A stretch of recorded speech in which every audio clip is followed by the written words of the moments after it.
Welcome back to another episode of the Dynasty Dingers podcast. Very special episode for you today. We are going through the 2025 FYPD class. We are doing a mock draft, and we have two wonderful guests on today.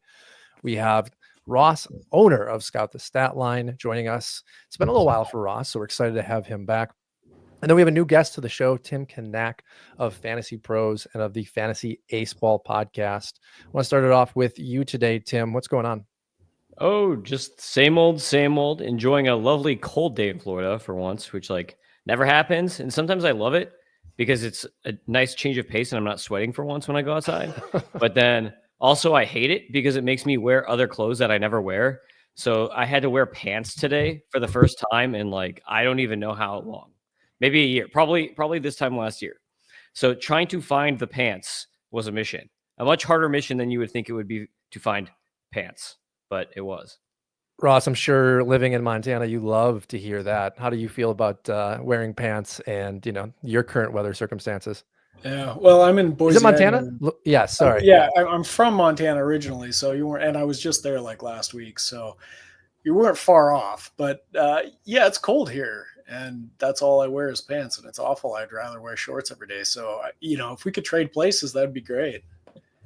Ross is getting bitter. Ross is getting angry. We got a rivalry already. Wait till the snipes start happening. As long as you leave your pants for me so that I don't have to find them, I think I can make that happen. All right, let's just trade clothes. We'll trade entire wardrobes. That'd be amazing. My wife literally ran around the house about 3.5 hours ago because I had a meeting down on the strip, and she's like, I don't know where your pants are. And I'm like, this is a great problem to have. So, Tim, I understand that fully. But there is definitely downsides to Florida and Las Vegas. It gets hot. It gets sticky by you. We don't have to deal with that, unfortunately, right now. But Doc, what's going on? I didn't give you a very nice intro there, but I knew you were gonna jump in here. I was so mad you didn't introduce me first, actually showing showing dignity and respect for our guests. It's not what I would do, but I guess that's why you're the guy who does what you do, and I'm the guy who drinks wild turkey. So yeah, cheers. We got Ross on the show. This is a bit of a throwback. Ross is like the boss of Scout the Statline, basically. So cheers. Here's my Jimmy Buffett shot glass. I know Bats and Stats used to be basically alcoholism and then baseball. And right. Now it's cheers. Now it's just me, and then we bring on increasingly more professional people like Tim, and it's just me being a weird guy. So I'm glad to have Ross here. And Tim had me on his podcast once. He actually told me he's like, straight up, dude, I've ran out of other people. We need someone. You are my last resort. And I said, honestly, I respect the honesty. And so we did that, and now. Frankly, we just decided to do an FYPD mock draft. I'm so excited, guys. I can barely contain myself. So we've never done this on this podcast before. Matt, have you done this before? No, this will be a first. I'm excited because when we look at the industry, I think this is kind of like industry standard, right? Everyone runs through their yearly content, and eventually you get to the FYPD mocks. And I'm excited because honestly, I get bored of the traditional industry mocks, right? It's the same guys taken in every mock. It's the same conversation. It's the same underlying data thrown at you. So I think we'll have fun with just having generalized conversation as we go about this from a general standpoint, right? We kind of talked, should we do it from an OBP perspective? Should we do it from an OPS? And we decided more generalized just because our listeners play in a number of different leagues. And I think to kind of just cap that off before I pass it back to you guys, we are doing 2 30-man startups for STS. It'll be the first 2, I think, fantasy focused leagues, if I'm correct. Is that right, Ross and Doc? Yeah, and I mean, it's been a huge draw already. A lot of interest. You guys have done an amazing job, really drumming up, the masses to come join us. It's going to be a lot of fun. People are signing up just to play in the leagues. Oh, yeah. Yeah. Tim, we'll talk about this once we finish recording today. Maybe if you have any interest, we can draw you in. We did have one person quit that didn't want to pay for the league, even though we're only doing $25. Hey, I get it. Times are tight. The economy's changing. We may be invading Greenland. Who knows? But to kick it off, and correct me if I'm wrong, we have a draft order today of you starting off, Doc, and then if I am correct, Ross, Tim, and myself. Is that right? Yes, that's what I have. Well, let's just dive right into it, Doc. I'm going to let you take the stage. All right, folks. So we're looking at 20 picks today. We'll see how it goes. Maybe it'll be a 2-parter, maybe not. But I'm going to start it off with, I wish I could be more fun. Wish I could be more sexy with it. Roki Sasaki. And I'm going to tell y'all that behind the scenes here, I actually didn't want this pick and everyone else wanted it. And then because of that, I basically drew the straw. And so it's the boring one. And you know what? I'm actually kind of glad I get to be the guy because I'm going to throw a little bit of I'm picking him. I genuinely think he is MLB ready starter potential ace. It's hard to say that about pretty much any prospect, especially a pitching prospect. That said, but the water I'd be throwing on this rocket ship of Sasaki hype would be NPB, the league he just played in. They're in a dead ball era for a start. He had some declining velocity as the year went on. He if you look at the guys who did better than him in his league last year, one of them is someone named Darwinzon Hernandez. Anyone familiar with Darwinzon Hernandez? Yeah, we're seeing a nod here from Ross. I mean, guy actually has crazy stuff from what I can tell, but has no idea where it's going. He's actually a 28-year-old former Boston and for a second Baltimore prospect.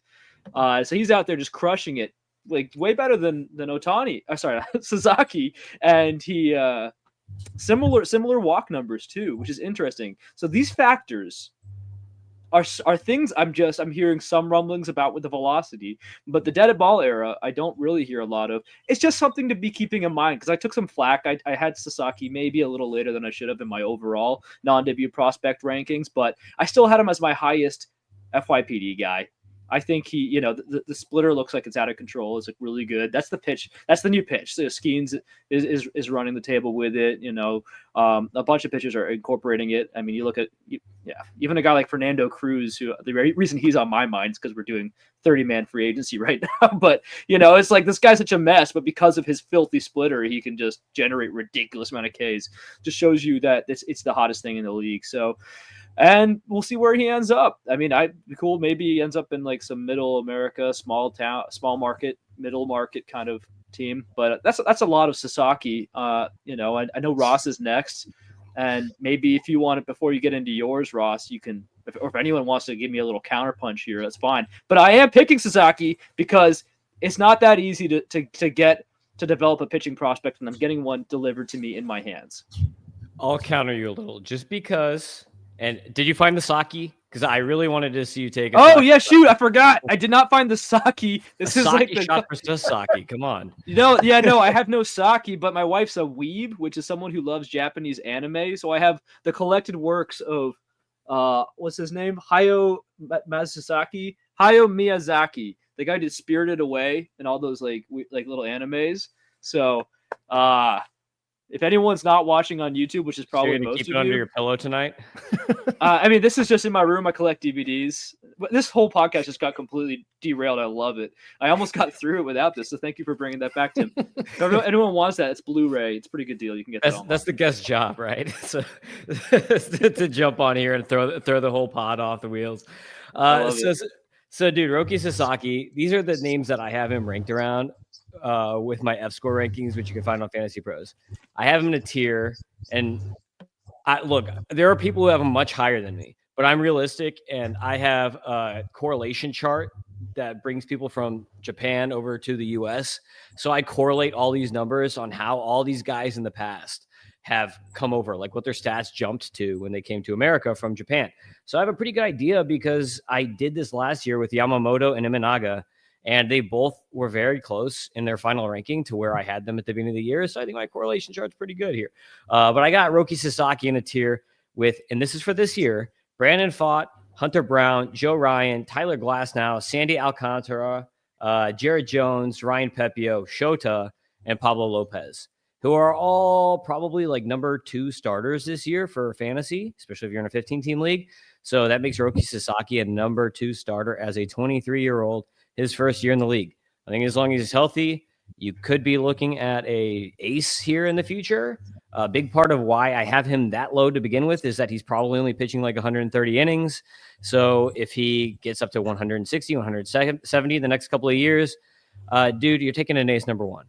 Congratulations. I appreciate it. Thank you. I should have probably just picked Darwinzon Hernandez, who has more upside. But Tim, when you're looking at those numbers, are you All right, so when you talk about him around Glasnow, who I think from an innings perspective has similar scare, right? And then you talk about Pablo Lopez in that same range. Are you then projecting Roki to be, per inning pitched X amount more valuable than a Pablo Lopez because the innings will be, I would say, quite a bit off? Or do you feel like Lopez's projected innings are close enough to Roki where maybe in a per inning basis, neither one is that much better than the other? Yeah, I think Roki will be performing better on a per inning basis, but Pablo Lopez's bulk is what keeps him in the same tier of Roki. So that's like over the full course of the season where I kind of expect those guys to end up. Yeah. I love that. Russ, you love Roki. You have for a number of years that we've been drafting either in mocks or in startups. You were very bold taking him with risk, even, June and July when I think we had a draft. And, a guy that you've watched for a number of years. What are your thoughts on Roki? Well, I mean, I find it so interesting, Doc, that you thought it was not a sexy pick. It's like, man, this is like the best number one FYPD pick that I think we'll see in years. That includes last year with Yamamoto, who I was really high on. I was really high on Yamamoto too. But I had written about all these guys years ago, 3 or 4 years ago. And I like to do a lot of open universe sort of rankings too. And I've had Roki number 1 in open universe rankings since at least for about a year.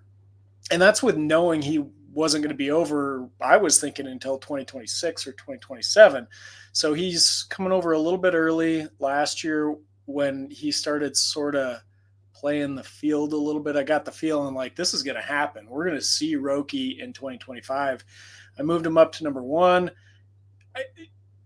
Elite sort of stuff. And this is what sets him apart from Yamamoto, because I'd written a lot about how Yamamoto was the better pitcher in the MPP, but it's really Roki's elite stuff that kind of sets him apart when we're talking about facing MLB sort of bats.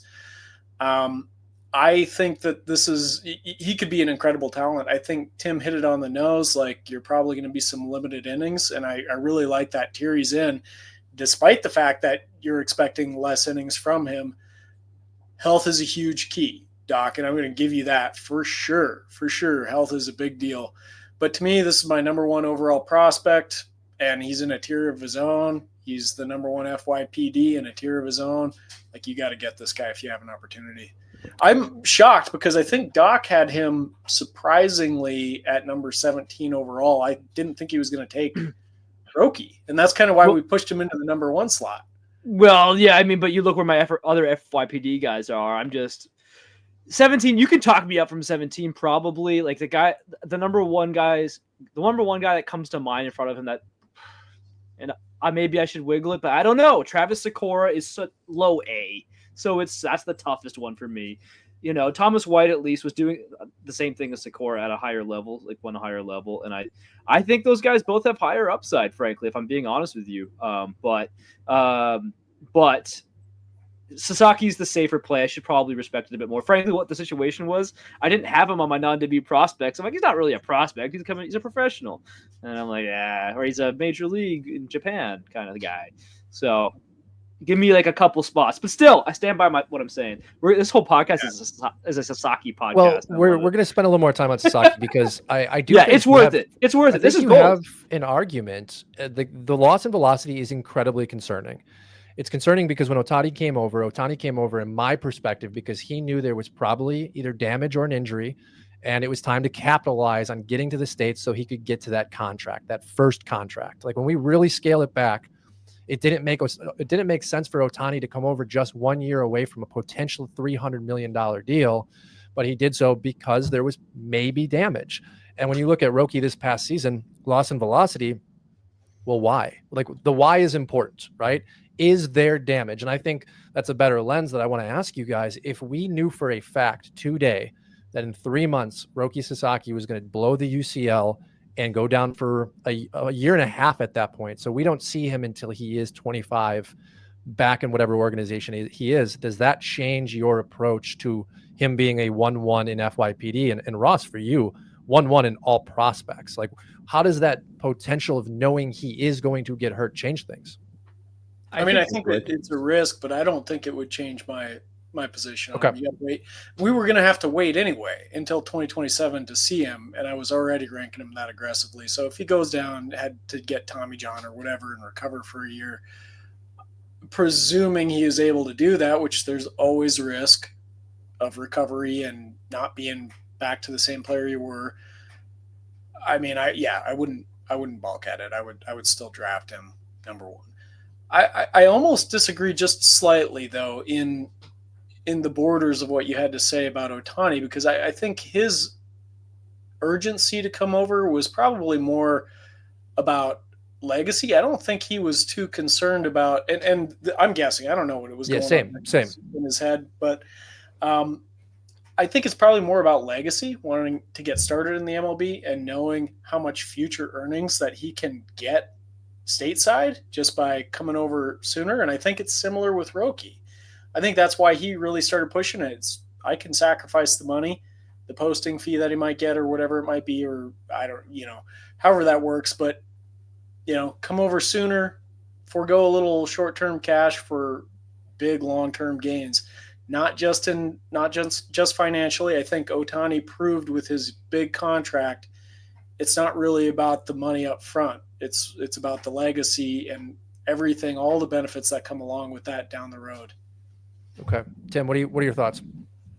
Yeah, I agree with a lot of that. I think that I would probably still, I doubt I would take him first though, if it was guaranteed that he was going to get Tommy John. But then it also depends on the league type, right? Like, are you about to win? Like, is he your piece that you need to win, or do you need someone that can help you win in the next year or the next in 2 years?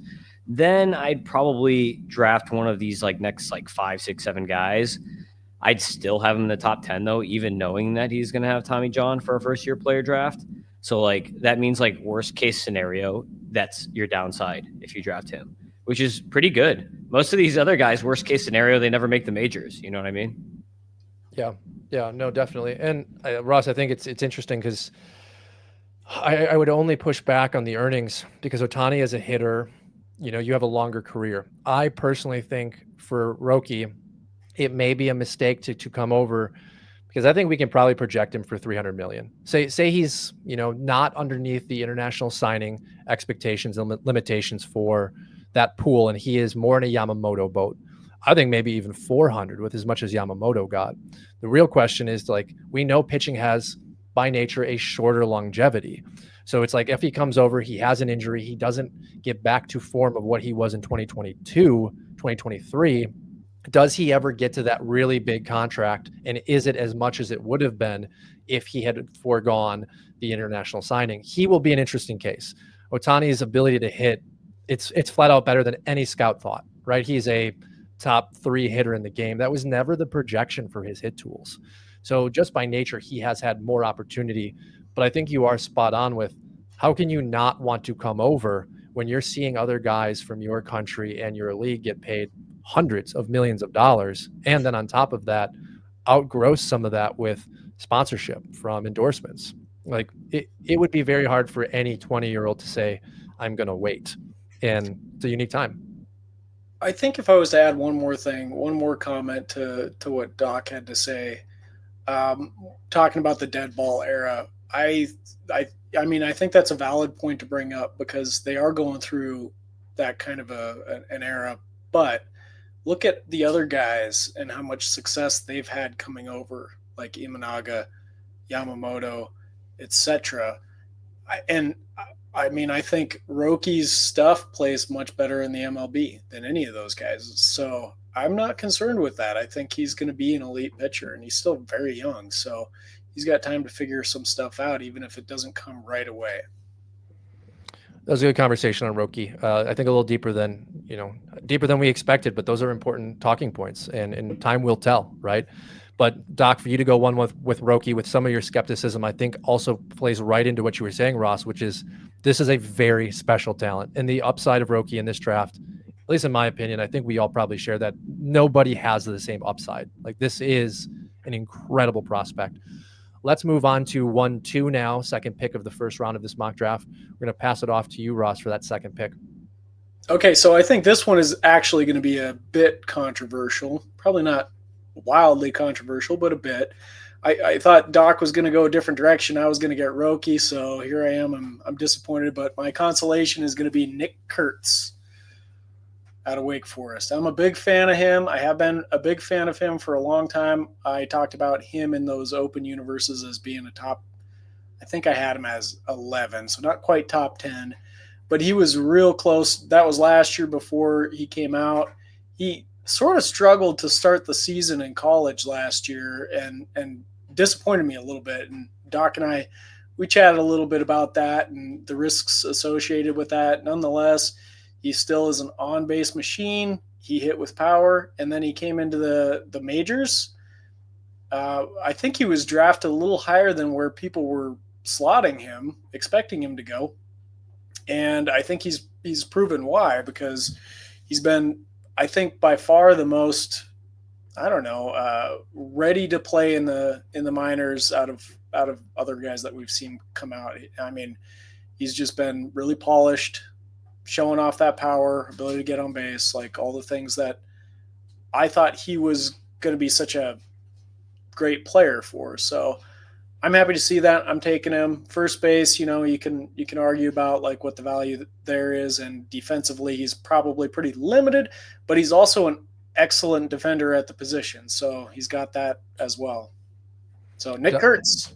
Doc, what are your thoughts on Curts? Well, after that awkward pause, the most silence that's ever been after I've been requested to speak. I hit the unmute button. Anyway, after a couple of wild turkeys, it gets a little tricky. So no, it's I love it. Great pick. Keeping it shorter than the last one. I'll just say that Curts is a beast, 6'5", 230, 240. He's just it's someone where he's got that frame, he's got the hitting ability, and I really hear people being a little bit bearish on his power. And it's funny, Ross called me out. I said something like 25 or 30 plus home runs on X, formerly Twitter, and he was like, you gotta up that. That's rookie numbers, and frankly, yeah, there is like the ceiling of 40 home runs if he can. I think it's a situation of maybe launch angles, but they're probably gonna get him up to the bigs maybe the end of this year if he crushes it, but definitely the next year is a realistic thing because of his polish. And he's a first baseman, which used to be kind of a boring thing, but now it's like, we actually need the next generation of big prototypical sluggers. So welcome aboard, Nick Curts. He wouldn't be my guy here, but I want him to be my guy here. He'd be my next guy. He's my 1.3. I think it's a fantastic pick. I think you got him at 10th overall in a draft, which was crazy, in an FYPD. That's not happening anymore. I think the helium is going way up. People, you're going to have to pay up. Don't think that Curts is going to fall to you. You want him, go get him. Yeah, I mean, that's a good point, though. If I got him at 10 and I'd take him at 2, like that's such a win for me. I was super excited in that draft. That was frustrating. No, I knew when he was on the board, I was just like, this is not fair. Like, you've been on Curts for a number of years now. You've talked about it, especially on X, and we're sitting in this draft, and I'm watching it, and I'm like, there's no way this is going to happen. Like, how do you get so lucky to get your 2 at 10? Tim, what are have you followed Curts over the last couple of years collegiately, and what's your projection, I guess, for him moving forward? Yeah, for sure. So you really threw me off, Ross, because I'm picking next. I was not expecting that. I thought whoever I was going to pick was going to be pretty much automatic. But I have Curts number 4. He would have been like my 4th pick here, which I think, I don't know, that might be like kind of middle of the road, what other people might have him. So I think Curts at number 2 is actually pretty bold there. I like it though. As far as my F scores, when I threw him in the system, he rated incredibly high. Like he would be around, like if he had full season at bats, he would be in like the Christian Walker range of outcomes. If the Athletics are just like, all right, he's going to start every game, he's going to break camp. Like that's like what I would have him putting up, like similar to Christian Walker type numbers for this upcoming season. And again, that's just the first season of production you're going to get from him. So I love him a lot. I think actually Doc and I are in a league, and I've got him in that league. So for like $2 in an Otnu league. So Listen, bro, you just added me 5 seconds ago. My team sucks. My best prospect is Brady House. Good. We need more leagues where Doc has crappy teams. No, boo. Anyway, I got Soto, so whatever. I'll figure it out. Well, that's good. No, that's fantastic conversation on Nick Curts, a guy, with Weatherholt that coming into the 2024 season, we're jockeying for that 1-1 pick. And obviously things change. Like that's kind of the beauty of prospecting. Nick Curts not getting pitched to very much early in the collegiate season. Wake Forest not having that same protection that they had the past year with a show favorite Brock Wilken. But great pick, Ross. Tim, you're on the clock for this challenging 1-3. Yeah, Ross, you threw me a curveball here because I thought I was going to be able to pick my boy JJ Weatherholt, who I saw live a number of times this year. But I'm going to have to go with Travis Bazana, even though I love Weatherholt. As far as fantasy is concerned, I think Weatherholt actually has the better hit tool. They both have pretty similar plate skills. I think Weatherholt might actually have the edge also in plate skills. So if you are running OBP or points, hit tool and plate skills pretty good. But I think Bazana's got the edge in power and speed. And in most leagues, that's going to be like the calling card between the two. Again, though, like when I'm plugging them into my system, into my model, it's going to draw the fact that Weatherholt was playing in Florida in a really crappy stadium to hit in, which it is here in Jupiter. So that is going to affect the power. But I can tell you that dude hits the ball really hard, and he's going to be a doubles machine for sure, at the least. But I've got to go Bazana because I think Bazana gives you the highest power speed upside here. I think it's pretty much a lock for 2020. Once he starts playing regularly, he might get to like, I don't know, if everything goes perfectly for him, he might have some 30-30 type seasons. You might get a little bit of Jose Ramirez type numbers from him in his peak. But, I'm not saying he's going to do that every year because not everybody can be Jose Ramirez. Interesting. So when we look at Bazana, he's probably one of the guys I have the least amount of confidence with, Tim, and that's just because I am not sure how that power and how that speed will translate into the pro game. And I just wanted you to touch a little bit more on that because you do have more of the numbers in front of you and you have more confidence on that. So for those of us that are like me, who are a little bit hesitant on taking him over a Weatherholt, who, like you said, shows good skills as well, what gives you that confidence to think the power and the speed will translate over Weatherholt's? It's a lot of that has to do with some of the numbers we saw in the minors and the exit velocities because his college numbers are kind of like odd, where the last year he hit a lot more homers than he had previously hit. So you saw a little bit of an increase, and you're like, okay, he was in the pack. Like, who was he playing against? He wasn't playing against some of these SEC pitchers and stuff like that. So, and of course, it's metal bats. So some of that you have to take with a little bit of a grain of salt. But when I plug him into my model, just for anyone who's unfamiliar, 100 is neutral for a league average starter, right? And he rates right now, and that's if he was to play right now, he would rate with a 93 contact, 122 discipline, 93 power, and 155 power. So slightly below league average contact and power skills for your average starter in the majors. Speed, he's going to benefit a little bit when he first hits the majors. But that's just what my model has him spitting out as like a rookie for this year. And like Weatherholt, for instance, is down at like a 79 on power. But like I said, a lot of that is readings from the minors where he was in a worse stadium. So it's like you got to take a little bit of that with a grain of salt until you get a lot more data to pull from. It's kind of hard with some of the college guys with trying to synthesize a small amount of data. Yeah, and it was small data for both of them. Ross, Doc, did you have any inputs on the Bazana pick there at 1-3? I think it's a great pick. I think it's the pick I would have made. He came into last year expected to be drafted high, and that was before the power outage that we saw. I would say, just a legendary season that he put together at Oregon State. So, yeah, I'm not surprised at all. I'm not surprised he went as high as he did in the real draft. This guy does have it all. His numbers in the minors were not great, but small sample. I'm not worried about that. I think it's the right pick. Very nice. Doc, any thoughts? Yeah, I'll just say that, for sure he's staying at second base, which is fantastic for fantasy at the MLB level. It's Great not point. the most deep spot right now. It's one of those guys where I try to find reasons to not rank him high.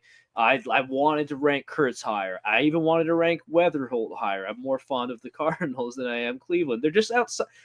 Cleveland's more, it feels more Atlantic, doesn't feel quite Midwest to me. But anyway, I if I'm gonna be trying to offer some kind of value to people who for some reason listen to me, I need to actually be honest. And the honest take is, after when you dig into Bazana, he's just like he looks like a solid ball player. Maybe he is, maybe he isn't. There's all kinds of outcomes of the prospects, but from what we can see right now, it's a really safe play with a lot of upside, a lot of safe, sexy upside. For me, it's very similar to as the hitter version of Sasaki. Obviously, he hasn't played in like a major league Japanese level, but all signs are pointing up. Very nice. And I think it is really good to note, you mentioned position scarcity at times. And when we're looking at taking a guy in the top 5 picks, especially after losing a guy like Keith, not that he is a Travis Bazana type player, but if you had planned in dynasty leagues to have a position shirt up and all of a sudden you lose that guy, I think it definitely makes a guy like Bazana more appealing than a Weatherholt, who at this point, I think organizationally we can project as a third baseman. Maybe he moves over to second, but Wynn isn't going anywhere in St. Louis with his defensive capability. So we know Weatherholt is not going to be a shortstop. And I think that really pushes Bazana up. Now, before I move on to my pick, I want to clarify with you guys, are we doing round robin, or are we going to go from 1-4 my pick back to Doc? We're snaking. We're snaking, bro. Okay. That helps. Yeah. So 1-4, I am going to take Weatherholt. Tim, you mentioned some great underlying statistics for Weatherholt. I think him and Bazana are neck and neck positionally. I would have taken Bazana because it's harder to find second right now with those attributes. But I think Weatherholt has an opportunity to be a very safe floor, especially in categories and roto leagues where I want to look at him very similar to a Matt Shaw. I know they're different skill sets. Shaw's probably going to give you a little bit more power, a little bit more speed. But I think Weatherholt can maybe match him in his prime year. And I want to take a very safe floor guy that if he's not my third baseman, if he's not my shortstop, he's an absolute perfect infield, corner infield, middle infield guy for me. That's hard to find when you're looking at, true floor players in the first round. And then secondly, before I pass it off to you guys, I'm going to go complete opposite direction. I'm going to go and swing for the fences, and I'm going to take Chase Burns at 2-1. I think Burns, if he can put it together and stay healthy, has top 15, top 20 starting potential. The strikeouts are going to be there. We need that in fantasy. We kind of talked about that per inning value, that per game value a little bit earlier with Sasaki. I think Burns has similar upside at the absolute prime of his career. I think my question with Burns is, how long does that prime actually last? It's a very big different classification for where Sasaki is. I think he has a shorter prime than some of the top pitching prospects we've had in the past. And then finally, there is reliever risk. The reality is, if he can't continue to get that control in line as he did a better job last year, we will have to ask some questions, because at Tennessee, there were big time walk concerns. And that's the reality. But I'm going to go with swing for the fences and take Burns over a guy like Hagen Smith. Nice. You sniped me there. So let me jump back to Weatherholt real quick. I guess I'll give a little review, I think, of your picks before I move to my pick here. And I'm also going to say something first, Tim. Don't act so quick, buddy. Go ahead, Doc. No. Okay, no. You talk about his picks, then I'll jump in, or whatever. All right. So JJ Weatherholt, I saw like 5 or 6 times because I lived like 10 minutes from where he was playing. I saw him as much as I could as soon as he came up. I have been watching minor league games for a long time, and I have never heard the ball come off of the bat as hard as it does with any other prospect that I've seen come through a ball. Ever. I've been going to minor league games here for like 4 or 5 years, and out of those 4 or 5 years, I have not heard anyone hit the ball as hard as him. I saw Walker Jenkins play this last year, but he didn't hit the ball because he just walked like 5 times. But Weatherholt hits the crap out of the ball. He hits it every time. It doesn't matter if it's on the ground, in the air, whatever. He hits it really hard. So I wouldn't be surprised if when he hits AAA, there's a giant power outbreak from him. And I say AAA because that tends to be where the Cardinals hitters can actually hit, because all their other stadiums are really great for pitching and pretty bad for hitting. And so that's why you saw like Jordan Walker and Mason Wynn all of a sudden hitting for power when they got to AAA.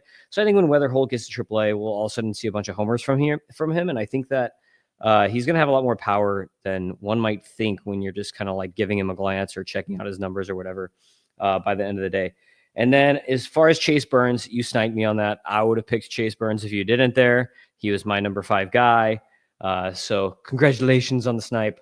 But as far as Chase Burns rates, if he actually plays this year, stuff-wise, by my metrics, he rates similar in stuff. Like I'm talking about, like my F stuff is kind of like a stuff plus, not like a just fastball or whatever. But basically, he rates next to Brennan Woodruff, Kodai Senga, Kumar Rocker, Carlos Rodon, Shohei Ohtani, Jared Jones, Logan Gilbert as far as stuff. And that's right now. So, we'll see how quickly he comes up. I don't know if the Reds are going to skeins him and bring him up that quick. It might be closer to the end of the year, but I do expect we see him this year. All right, Doc, jump in there. Oh, are you sure, man? I don't usually like to do that kind of thing. I'm just jumping on top of you.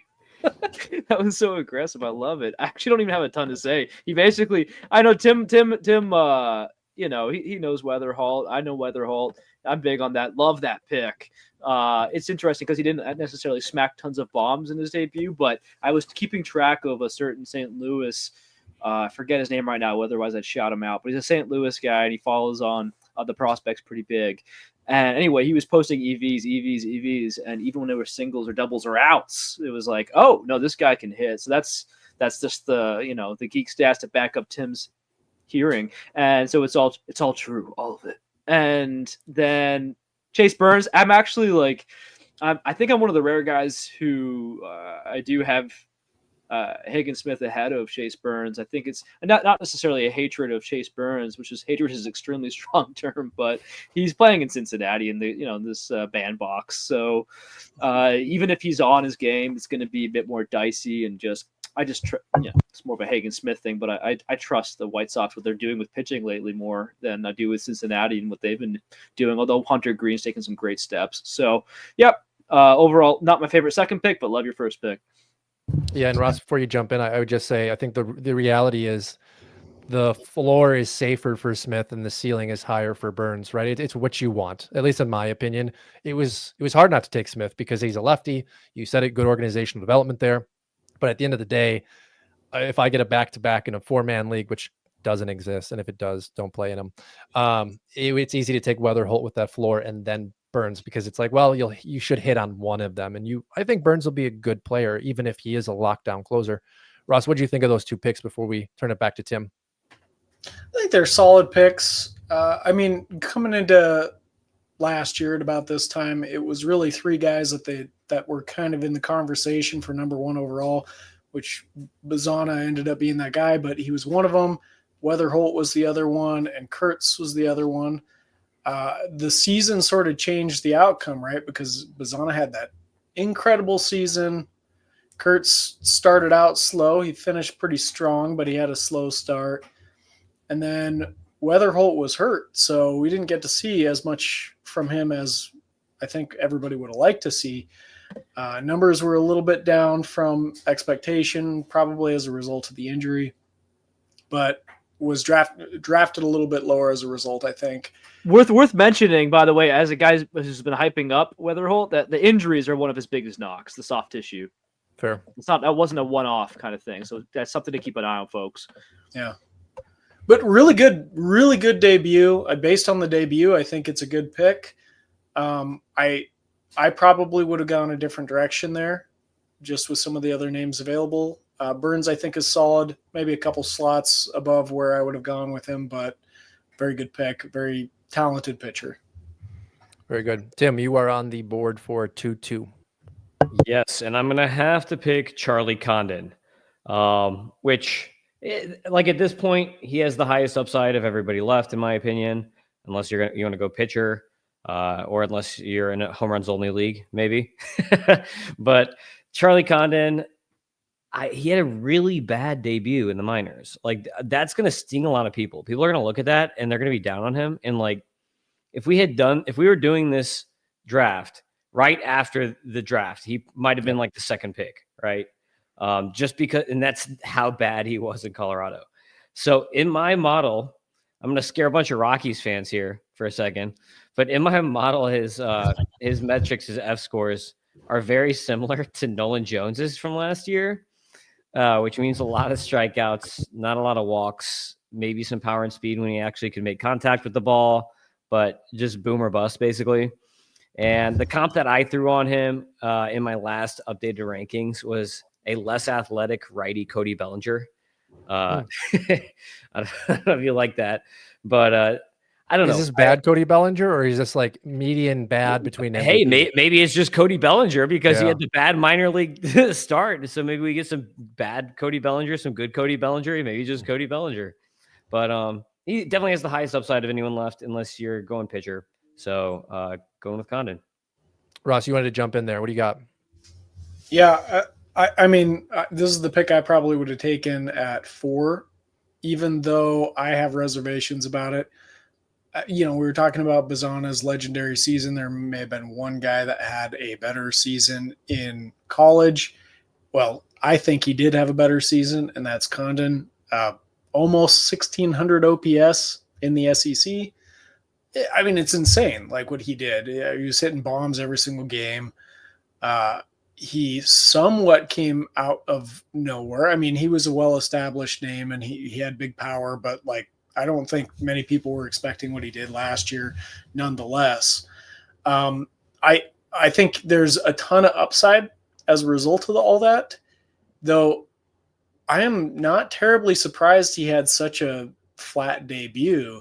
And I'd actually debate that most people, at least in the fantasy circles, had Condon number 1 coming into, like, before he made his debut after the draft, because they saw the upside, had a great season, ton of power potential. There's some decent speed in there even. But you know what? Like, after the debut, I don't think there's any way you could justify it. I think you got to move him down a little bit. Still, nonetheless, I think there's a lot of upside to the pick. If he can cull some of the strikeouts, if he can't, I think Nolan Jones is an interesting outcome for him. Yeah, that was a really good name you threw out there, because that's my fear. That's why I didn't take him at 4 or 1-1 or 2-1, is just, can you pass up on a good floor when you could have a Nolan Jones, right? But a guy, to your point, legendary season, one of the best of all time in college, if not the best with the games and the schedule they have now. Doc, any thoughts on Condon before we move over to Ross? Yeah, I'm not going to go on too deep, but it's a pretty disgusting debut. But I'm sitting here, it's like, okay, obviously, right? And it has affected it. We can all talk about how it shouldn't affect us that much. It's like, obviously, it's there. But it was at high A. It was pretty aggressive. He skipped a whole level. Technically, he skipped rookie ball and A ball, and it's a long year. So I always look for the mitigating factors with this kind of thing. I'm always trying to zig when others are zagging. So there's certainly potential for bounce back. And if he was to come out in like the first week of when we're all fiending for some minor league stats, and he's just ripping 5 home runs in a week, whoa, it's like he'll fly right back up the board, which is so funny because it's so true. But there's certainly risk here. That doesn't just happen. If you're as polished as he's supposed to be. I would say he's also pretty projectable. If he's still at 216, I don't know what he actually weighs right now. If he's 216 right now at 6'6", he's got some weight he can put on, which means more power. So nice pick. Yeah, and I think we are. I mean, at least I am. I think we all are rooting for him to be a star, right? Like the profile coming out of the draft, Ross, with you saying 1-1 was the original expectation. We all were salivating at the fact that, could you imagine that profile in Coors Field? It's just, we need to get to it now. Some of the things that I saw, at least online, especially on X, was just longer swings after the debut was a concern. Chase rate was a little bit of a concern, if I remember correctly. But Doc, long season, it was. Like, we saw how Dylan Cruz came out and dominated for the first few levels, and then he finally had some pushback, and it looked bad, right? Within a matter of a week, his stock fluctuated from all the way up to all the way down just because of one little hiccup. So a great pick. Ross, you are on the clock now for 2-3. Oh, I totally was not prepared. Let's see. I'm up. I am going to go with Caglianone. Jack Caglianone. I think this is a very similar story to what we just talked about, I think. So I don't know if there's a lot more to touch on. Very high upside. He's got to put it together. I mean, this is all based on projection at this point. So, Tim, I'm interested to see what your F score says about Caglianone, because you have such a different approach here in regards to his collegiate experience, having pitched a little bit, being a hitter, being a guy that metrically outpaced a lot of his actual stat line numbers. What does the model have for him?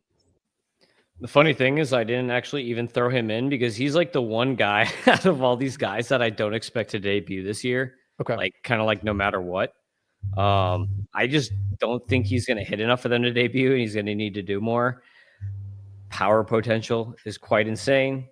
When I did my article on him, my last rankings, I comped him to Matt Olson. So like that power is definitely there. It's just like, is he going to make enough contact? He did a really good job actually in college in 2024 making contact. I think I had an argument with Welsh on the Prospect One podcast about Jack versus Condon. And I was telling him, I was like, I think Jack and Condon have like similar plate skills. And he's like, no way, Condon's is way better. Jack strikes out all the time. And like, if you look at their college stats last year, it's actually like their walk and K rates are pretty similar. They're a lot more similar than you might think. So I don't think that his hit tool is like that much off of like what you might expect from Condon. Actually, it's more just the fact that he's going to be playing first base, and first base, they have Vinny P there. So it's like, then they've got Salvi kind of clogging up DH. So when is he actually going to come up? He's going to be blocked off like where some of these other guys aren't. So unfortunately, didn't even throw him in the F scores because I don't expect a debut for this year. Yeah, I mean, I agree with that take 100%. I think they have similar plate discipline. Jack is like aggressive. So, I mean, there's risk there, but he's got insane power potential for sure. I just took a look to see where he was in the Scout the Statline model. Doc and I talk about this sometimes. There's just not enough data to give a fair assessment. We have him currently ranked at 1,091st in rankings. We know that is definitely not the case. But again, limited sample size. Currently has him at a 79 WRC plus, a 228 batting average, 14 home runs. I think we can all agree we're expecting way higher output than that. So I think it'll be really interesting to look at the model in June or July and see what it's really pushing out then. And I think it would be a different story if we were integrating college stats in there too, right? I mean, that's one thing that the model itself is not doing that we as people can still do. And it's looking at a small sample of data that doesn't look that good. So what can you expect? Yeah. I actually try in my model to get some college analysis, but it's so tough because you have all the different conferences and like, where are they playing? Who are they playing against? Like the variation of skill that they're playing against varies so much. So it's hard to just throw in like one number for college. I give it a shot though, because like, why not? So I give it a shot, but this is the interesting thing that I was talking about with the plate skills. Looks like Jack had 58 walks and 26 Ks last year. And Condon had 57 walks and 41 Ks. So Condon struck out more than Jack, which might take some by surprise. Yeah. No, this is like, he's the most fascinating guy, especially definitely the most fascinating college player, I'd say, on this in this FYPD, because we don't know what to do with him. There's people who I respect in this industry who are like, nah, hit tool's never going to play. He's not going to be a guy. And other people who I respect in this industry who are like, no, you don't understand. He's going to be an absolute superstar. And I'm like, well, which one is it? So no, here's the thing. I actually have him and Condon right next to each other. I think the comparison is very valid. I think what you just said there, Tim, is something I couldn't help but notice myself, which is why I actually have him one slot higher in my rankings than Condon. And I don't want to do that because I understand that there's supposed to be this bigger upside with Condon. But it's like, what are the Rockies doing with their kids? Yes, it's a better park. How's their development? Not good. As much as we may not want to believe it, Kansas City is actually doing some great things. They turned around. They went to the playoffs. They're doing some interesting things. Salvador Perez is not getting younger. There's some. He get one injury. What happens if Perez goes out for the year? God forbid. And then it's like, okay. And then maybe by the end of the year, Cags is tearing it up. He hit after an equally long year. He did way better in high A. After an equally long year, he actually went to the fall league. which was probably really smart by the Royals because, yeah, he struggled in some areas, but he also got to jack up 5 bombs off of terrible pitchers, in 20 games. So it's like, yeah, I'm not going to necessarily look into it, but that probably helped his confidence a little bit. Oh, yeah, I still got it. Well, let's add on to that. He's a pitcher, too. Mm-hmm. I mean, his future is not going to be as a pitcher. I think we can all agree on that. But he was a competent, not great pitcher in the college ranks. He's got some stuff anyway. So what about the time? What about the time that he was focusing on that? This conversation is actually putting me higher on Gags. Yeah, I mean, I think Ross and you, Doc, from the conversations we've had, we look at Bryce Eldridge, and that was a really big piece as to why to be excited, because now you have the opportunity to focus solely on hitting, right? And there's a couple other guys that were two-way players that we've had the same excitement for, may not have worked out the same way, but now that you have Jack Caglianone focused on singularly hitting, I have to believe if there's a roadblock, he will probably blow through that roadblock. If he can get to 70 or 80% of the projected outcome that we're saying, Vinny P is not going to stand in his way. Maybe they can move Vinny to DH or Jack to DH, but if he plays, they will play him, and they can move Vinny P or find ways to bring in more talent with the surplus at first that they already have. It will be interesting to see, this season and the numbers that we get, because there was that power upcrease once he went to the Arizona Fall League. Doc, you have the next 2 picks on the board. You have 2-4 and then 3-1. Oh gosh, I totally got the order messed up. Did we skip you at some point? No. Okay, it's my turn. Then I get to pick Konnor Griffin. I gotta pick Konnor Griffin and feed your souls. Man, he's so good. What do I have him at here? And I have Roki, Bazana, Curts, Weatherholt, Griffin, 5. I can count. So Konnor Griffin. We talk about the highest upside in the draft. From the I think that Konnor Griffin, if everything goes right, this is like a Bobby Witt Jr. kind of upside, which is like, it's just obviously extreme, unbelievable outcome. And there's a very low outcome on the other side of it. That's why he's not ranked higher by a lot of people. Konnor Griffin's a high school kid out of Mississippi. He's just 6'4", and I saw some of his earlier footage, and I'm like, yeah, you can tell he's a high schooler because he kind of looks a little skinny. And then out comes a video from his father, smart dad, and and you can just tell he's thicker, and he's just cracking the daylights out of this ball. And the thing is, his thing coming out of high school was his speed. It's like, what? Like, he's ripped like 90 stolen bases in 30 games or something ridiculous. So the only thing that the scouts are highlighting, because he plays phenomenal defense at shortstop and center field, like the 2 premium positions out there. Like, gosh, guys, I gotta calm down. My wife's gonna start getting jealous. But the way I'm talking about this fella. The hit tool. The hit tool is not a concern, but it's like we have to see. We have to see how that's gonna progress. And that's the thing with these prep hitters, and that's why you can maybe get a discount on him now. I've seen him. I think I got him, 9th in our one draft. It was a weird FYPD, but you're probably not going to see him go 5th for the most part. You'll see him probably go between 5 and 10, maybe later in some drafts. So I'm all about Konnor Griffin. If you're not trying to win right now and like you just want this high upside piece, I think the biggest concern for me is that he's with the Pirates. But I think that they have some incentive with Paul Skeens and this beautiful pitching they're putting together. They know they need to develop hitters, and so I guess a concern there would be, do they rush him, right? With that in mind, do they try to, if they see some success, do they rush him? From a fantasy perspective, if he's capable of doing it, that could be a plus. If he actually gets up there by age 20 or something, that would be crazy. I'm not predicting it, but this is just a situation where I see I saw Max Clark, and I'm like, this is speed that's not going away. This is freak speed. And so he's already got Max Clark has a great hit tool. All he has to do is add some power. Just pull enough out, get 20 home runs. You're a superstar. You're Trey Turner, basically.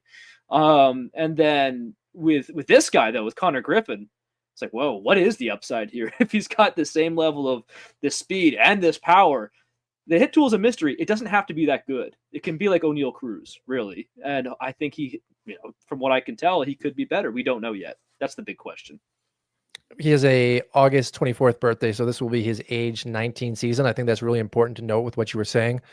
Hey, we can't project if a guy's going to be up at 20 or not. Obviously, their stats and their play will tell that. But I think for some of the other guys that have come into the minor leagues, especially over the last few years, prep guys, it sounds stupid, but he's got a good birthday. Some of these kids were 19 coming in at, October, November of draft year, and then they get poo-pooed on because it's like, well, they're always older for level. But when you're talking about Griffin, at least he has the opportunity to show us before that age 21 season, 2 full minor league seasons. And I think that's really good for his projectability. Yeah, I agree. I think you're talking about the upside. Like when I watch him swing, my thoughts are like the upside would be like a lighter Fernando Tatis Jr. Kind of similar swing, in my opinion, the way that he is at the plate. But he's a high school guy, and for me, I'm generally leaning toward college guys if there's a good one available. But I love it, dude. Ross, any thoughts on Griffin? Yeah, I probably go the other way, where I generally want to go with a high school guy over a college bat, just because, or a college player, because we just haven't seen a lot of success except for the extremely high tier guys. That said, I don't think Griffin is in the same category as some of the high school bats that we've seen come out in recent years. I don't think he's quite on par with like a Jackson Holiday or anything like that. But he's the pick I would have made here. I think it was a great pick. All right, Doc, back to you. You've got you can either finish up with Griffin or you can dive into the third round.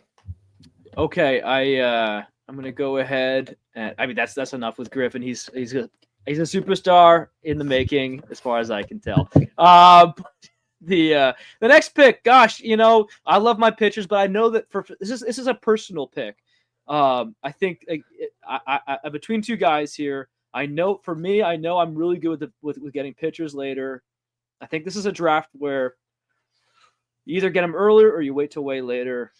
But I have in my ranks Christian Moore. I'm going to take Christian Moore, and that's because this guy can smack the living daylights out of baseballs, and I recommend taking guys in drafts who can do that. It's a risk, and like it's the same thing I kind of hypothesized with the Skeens Griffin situation. Except we know we're getting it with Christian Moore. He's going to be in the bigs this year. When is it? Is the question, right? He's going to be up there. And now, will that be good or bad for his development? I heard someone comp him to a Yasiel Puig for some reason. I don't think he's got that speed, but there's something about Christian Moore. He's from Brooklyn. He's got this energy. It's not really my. Usually, I'm like the Mississippi, Indiana. I like these Middle America kind of farm kids, or at least something like that. And then got this Brooklyn kid though. He's got this grit to him.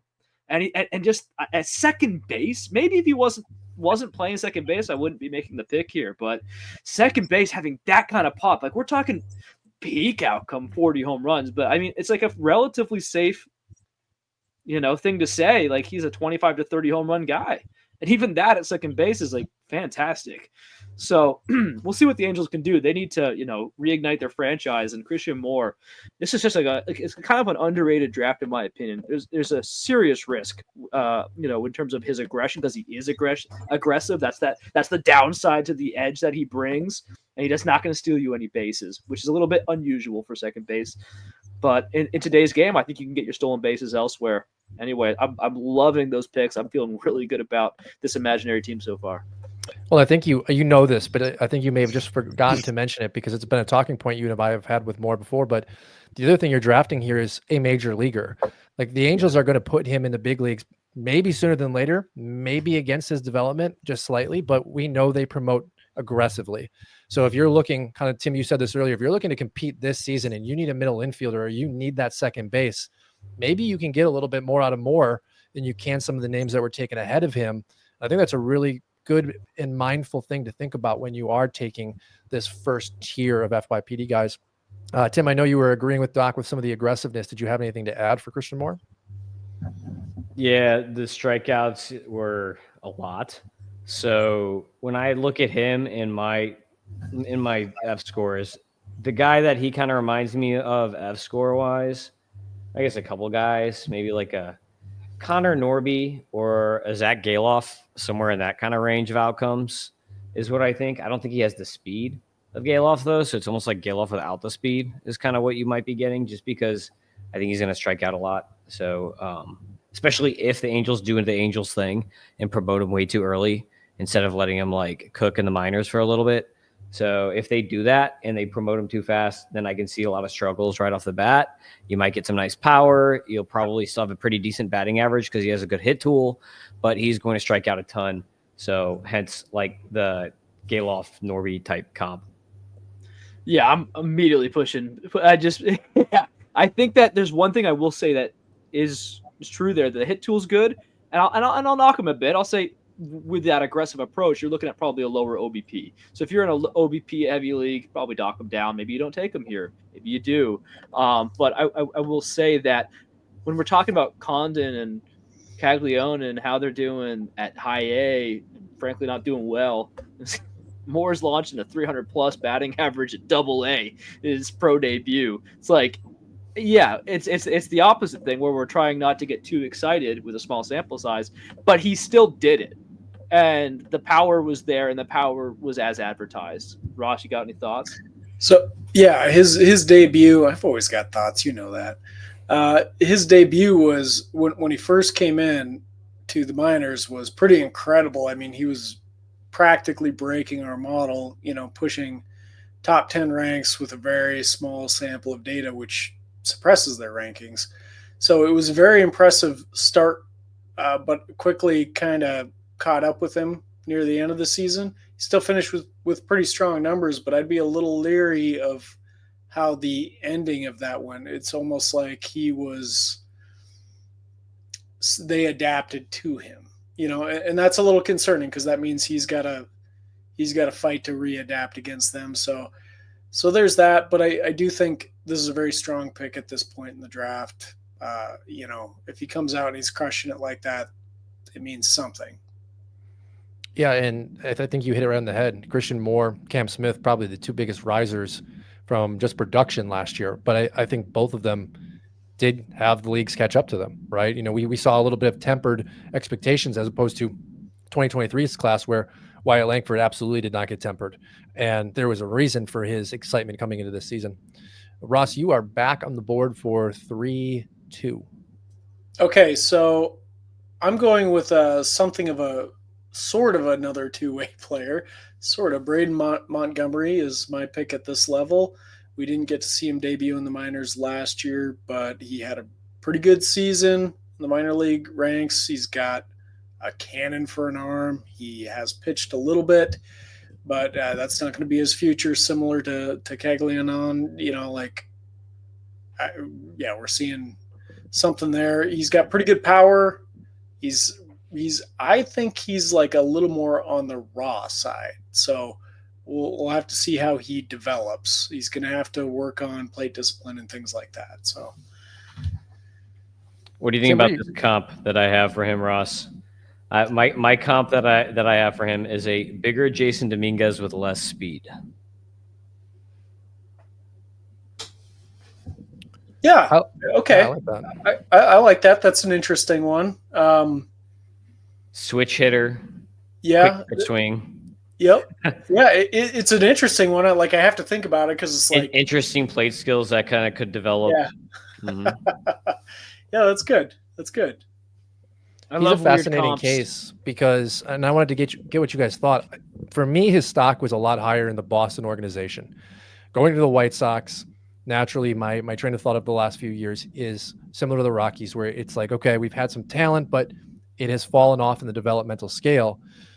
There's a lot of changes in the front office. There's a lot of changes in investments being made in their minor league systems right now with, as the organization changes philosophy.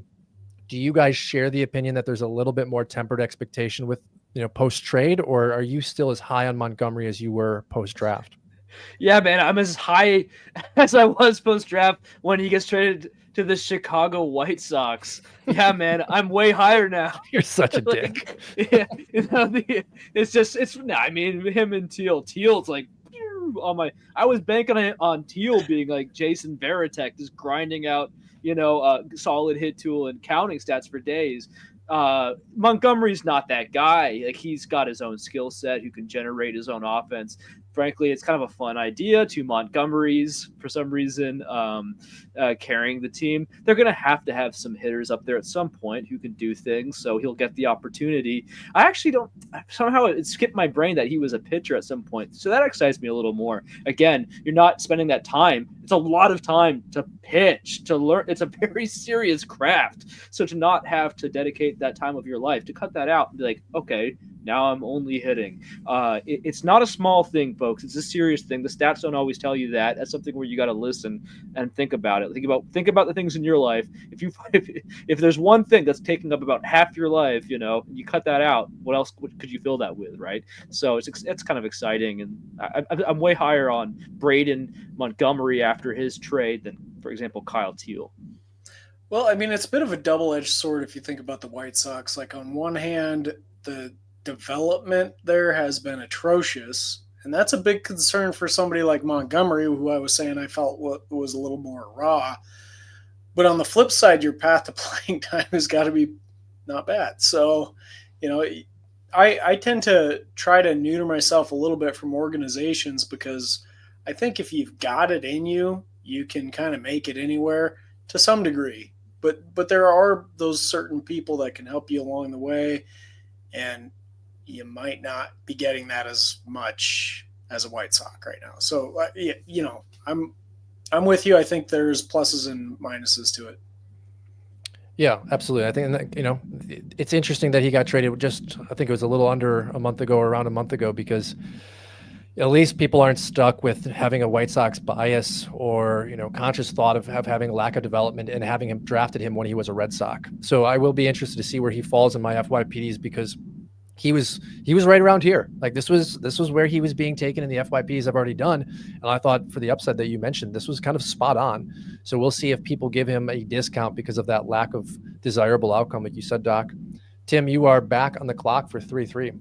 And guess what? We're going to go with back-to-back White Sox here with good old Hagen Smith as the next pick. He killed it in his little debut that he had. He was awesome, which is always good to see when someone comes up. I think he's going to be a very quick mover. I think we're going to see him this year in the majors. He's got ridiculous stuff from the left side. Control is a little out there. But besides the control, I'm not concerned about him whatsoever, except for the injury history. So he he does have an injury history, so that is one thing. But then you could look at, again, double-edged sword, because he's had Tommy John. Maybe now you don't have to worry about him getting Tommy John again in the near future here. He's on that little honeymoon period of the Tommy John, so you don't have the same concerns that you might have. Oh, what if Chase Burns gets Tommy John? So there is a little bit of a double-edged sword to that with Hagen Smith. But I think he's got awesome stuff from the left side. And the comp that I had thrown on him when I did my last rankings update is Yusei Kikuchi, with a little bit of Sale-esque arm action on when he's pitching. Just a little Sale-esque movement in his throwing.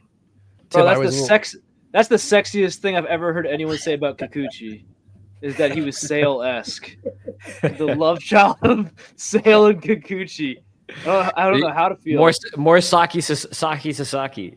Okay. Tim, you sniped me, so I was scrambling for my two picks here, and I caught the tail end of you talking about the Tommy John. Did you mention, or can you confirm, this was something Doc and I have talked about this year, that this was his second Tommy John? Is that correct? I believe so. Yeah. Let me pump a dude real quick Okay. here. There's a spreadsheet at MLB Player Analysis that shows all the Tommy Johns. Because I know he got one sophomore year in high school or junior year in high school. And then if I'm correct, he had one in college. 2019 is the only one that's on this list is 2019. Okay. October 1st, 2019 on my birthday. Okay. Because that was really holding me back. And I was trying to find a correlation or confirm, because I love Smith, but if I'm ever thinking about drafting a guy that's had two Tommy Johns before he's made his pro debut, I'm terrified. But I know there was some gray area with him, whether he had two or whether he had one. If he had one for me, great, fantastic pick. He's the guy. Probably, I probably take him earlier. But I just wanted to get your thoughts. What do you guys think if we have a kid coming out of college that's already had 2 TJs? Is that something where you're looking at, hey, a 5 or 7 year professional window, or do you still think with the modernization in medicine that they could still have a 10, 12-year career? I'm thinking relief pitcher, or they're only going to have a smaller window because like we're going to see what happens with Drew Rasmussen here with the Rays. And like we're like in the middle of the test study right now. It's like, okay, how long is Cole Reagans going to be Cole Reagans coming off of 2 Tommy Johns? Okay, calm down. We don't talk about Reagans like that around here. This is but Reagans is interesting because Reagans, from all data that we have, or all knowledge that we have, he had a failed Tommy John, is what it seems like. It seems like either his anchors didn't hold, the surgery just didn't seem to be as successful since he had to go right back under the knife. I think through kind of your litmus test or your test study there, Tim, we have a number of different buckets now we get to throw these guys in, which is actually kind of fun because we can look at Ohtani and the question marks with, did he have the brace? Did he have the Tommy John? How did he hold up a number of years? Rasmussen's a great one because he had 2 traditional Tommy Johns. Walker Buehler, 2 traditional Tommy Johns.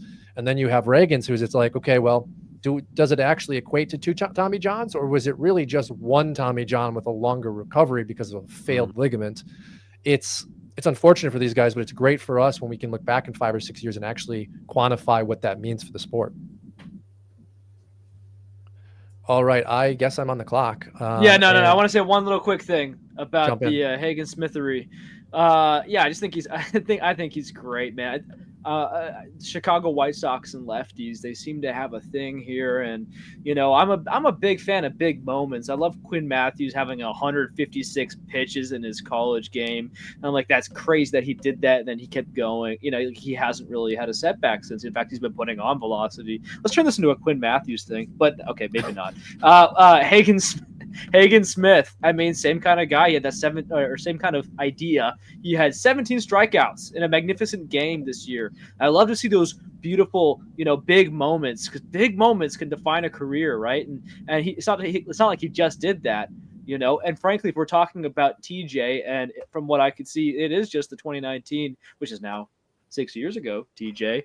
I don't think the White Sox are concerned because they're putting him out there. They didn't have to pitch him this year. They could have Chase Burned him, right? Chase Burns him, but they put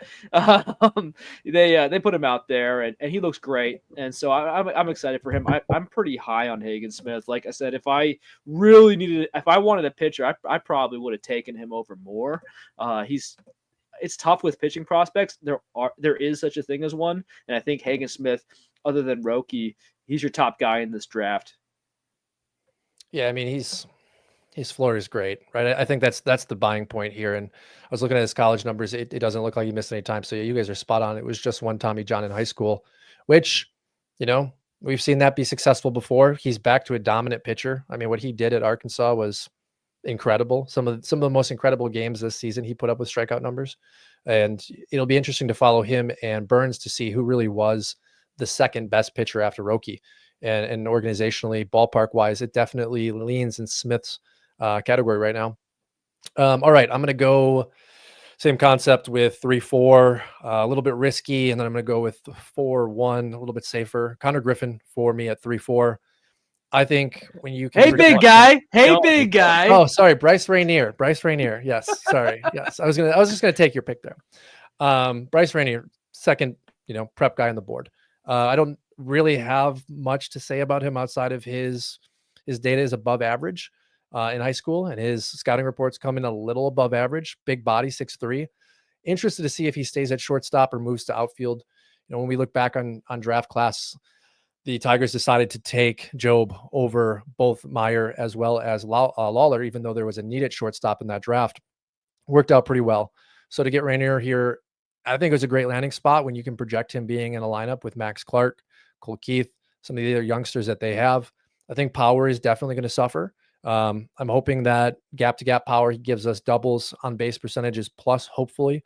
Speed isn't really going to be there, I think, in his prime. That's the big difference, I think, between him and Griffin, which is why Griffin is so much more, in my opinion, approachable and desirable in an FYPD. But for the guys that we have left, I wanted to go prep here. Rainier at least projectably shows me the most power, at least from the guys taken in the first round. I wanted to be a little risky and take Theo Gillen here, but he had a horrible debut. His contact numbers, which was something that he was supposed to be known for, didn't showcase. So instead, I'm going to take Rainier. And then with the next pick, I'm going to go with Cam Smith, now of the Houston Astros.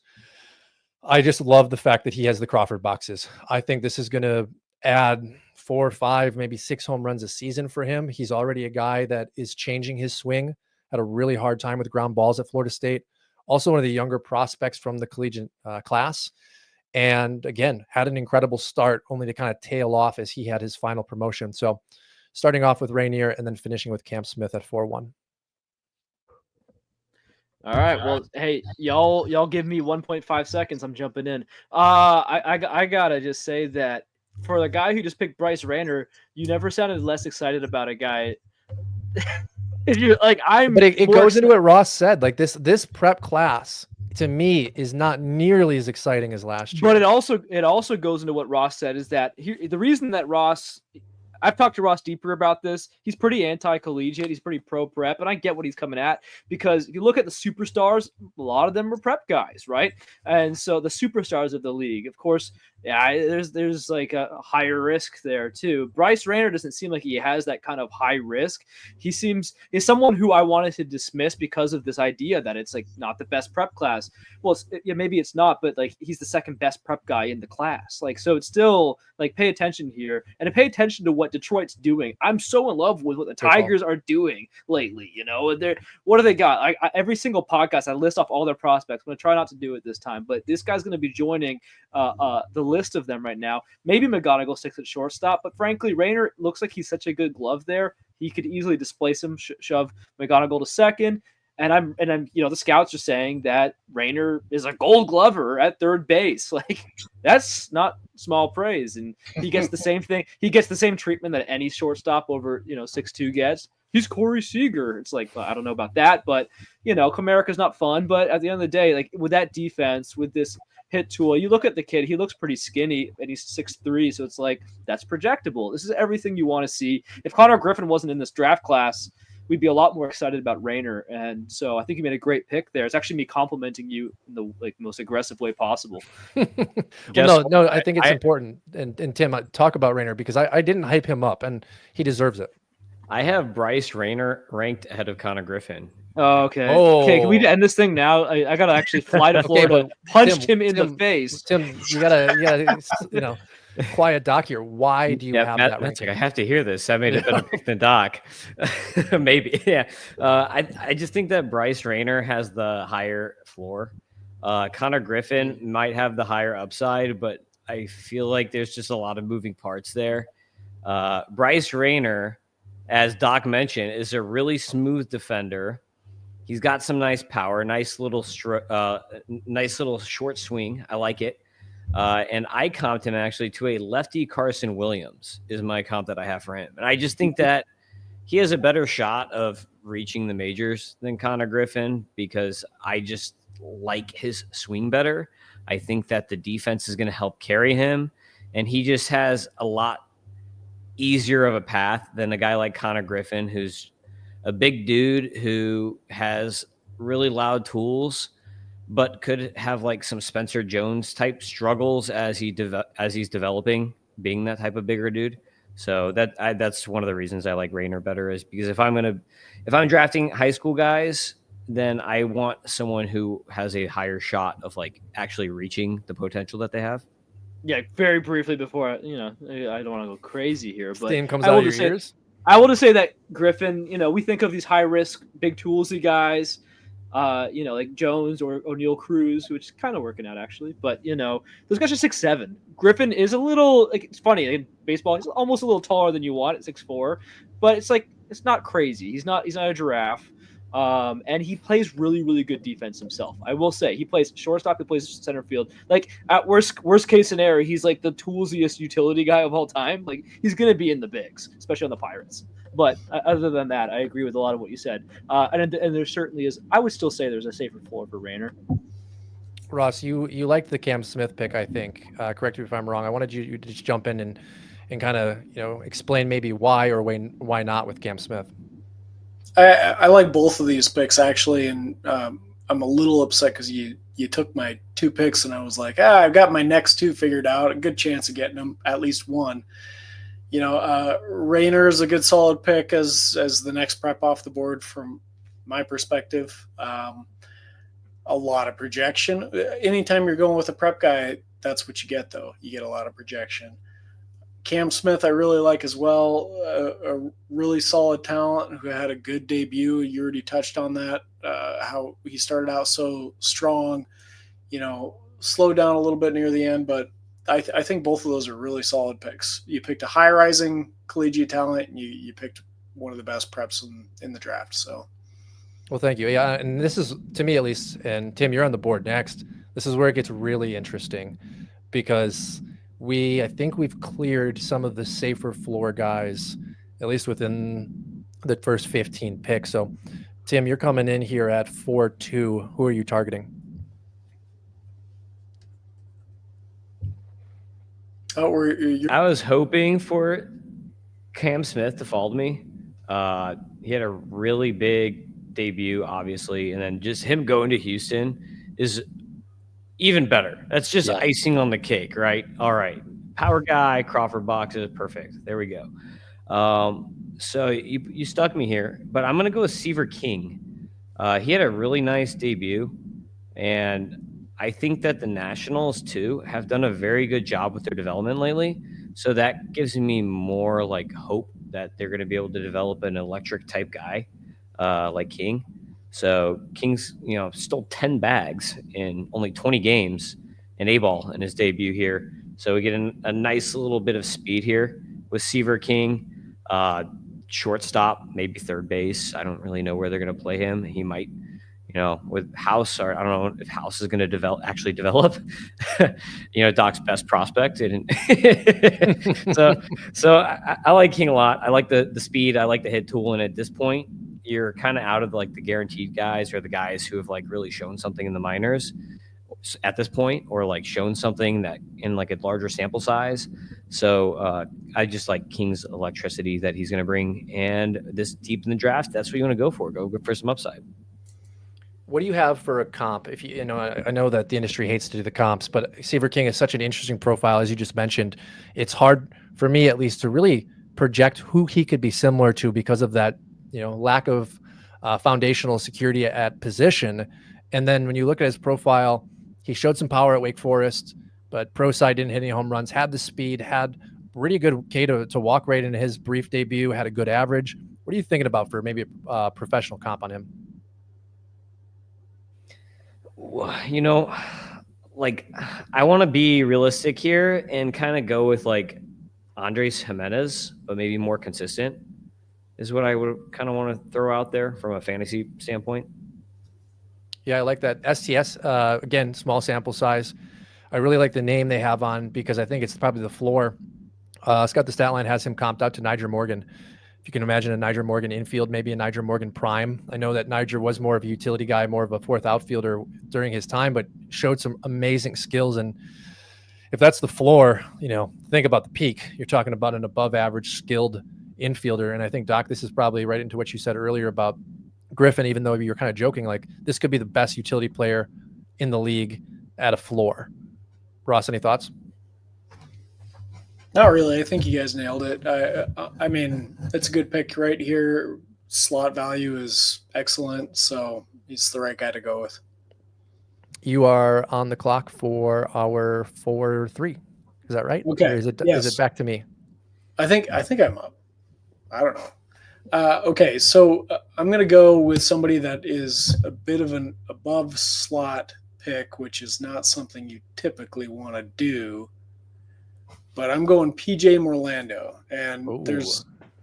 there's a couple reasons. He's the next prep guy off the board in the real major league draft. So there's that. Doc already touched on me having a preference for prep talent over college talent.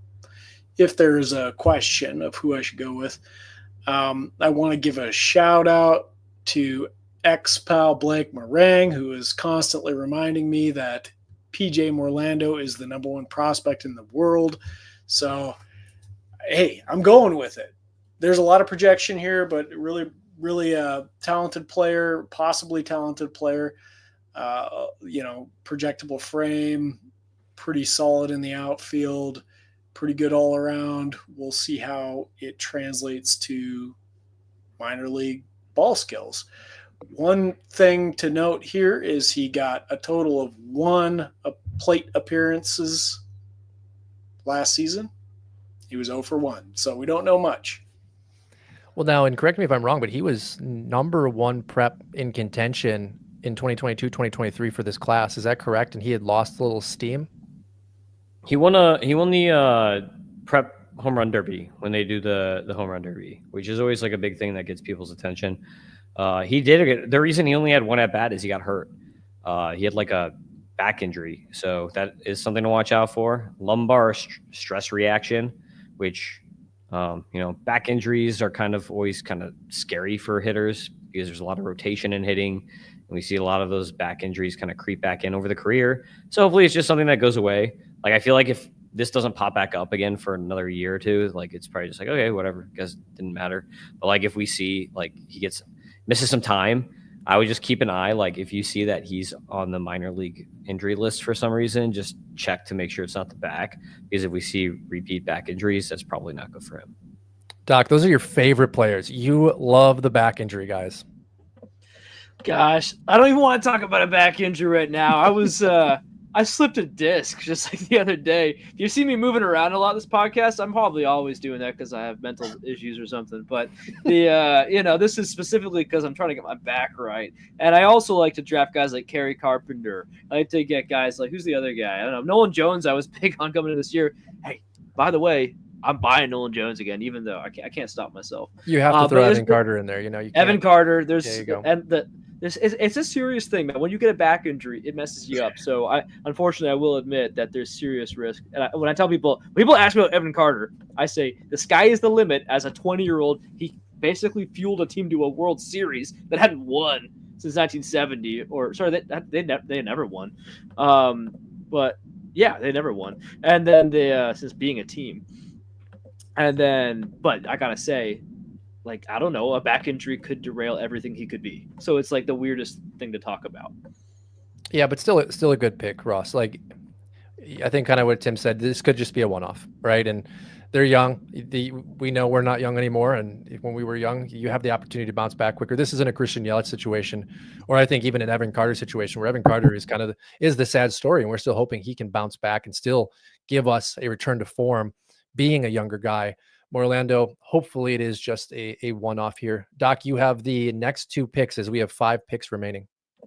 Bro, I hate this spot. I don't like this part of the draft. It's like there's a lot of guys here where you kind of like you basically kind of have to take, and then there's like 10, 20 picks from here. I really like it.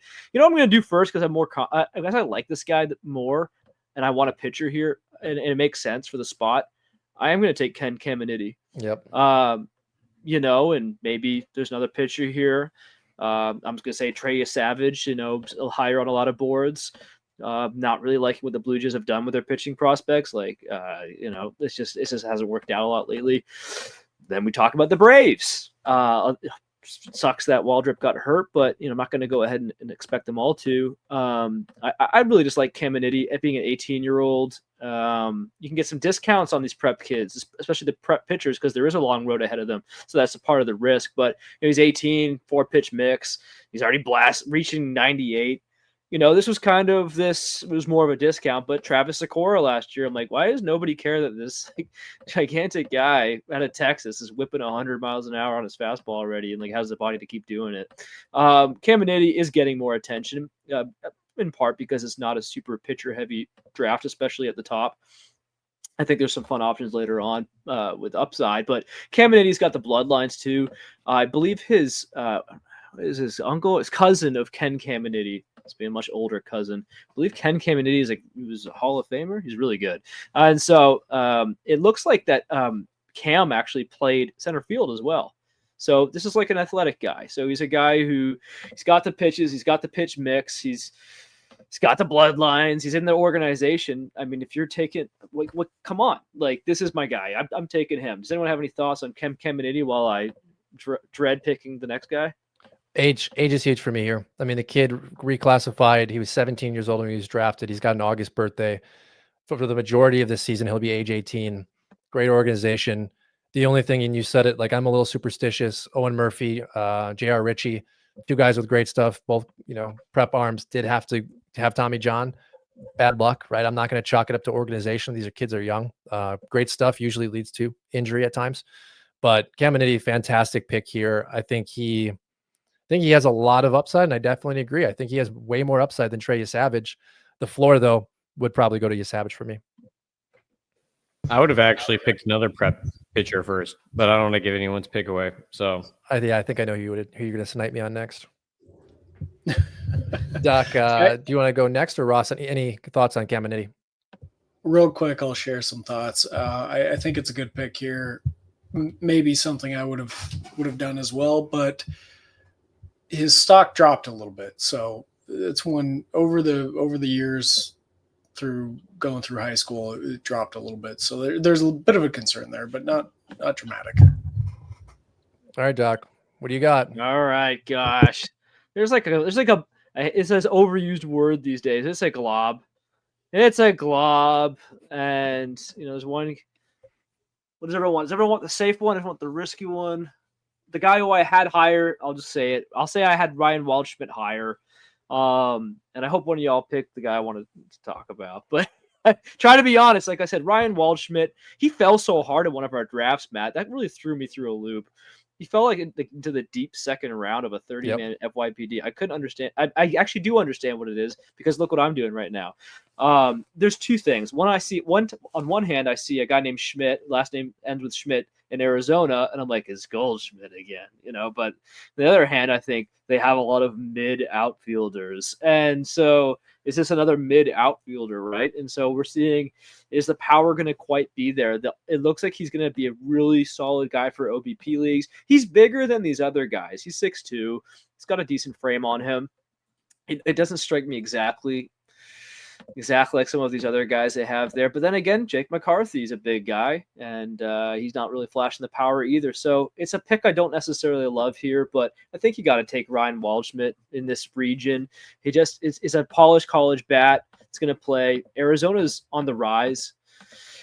I think he's the kind of bat who does play soon. We can talk about log jams, but the cream of the crop rises to the top, as Macho Man Randy Savage once said. So I think all it takes is an injury or some more Alec Thomas being mid, and next thing you know, Ryan Waldschmidt's getting his shot.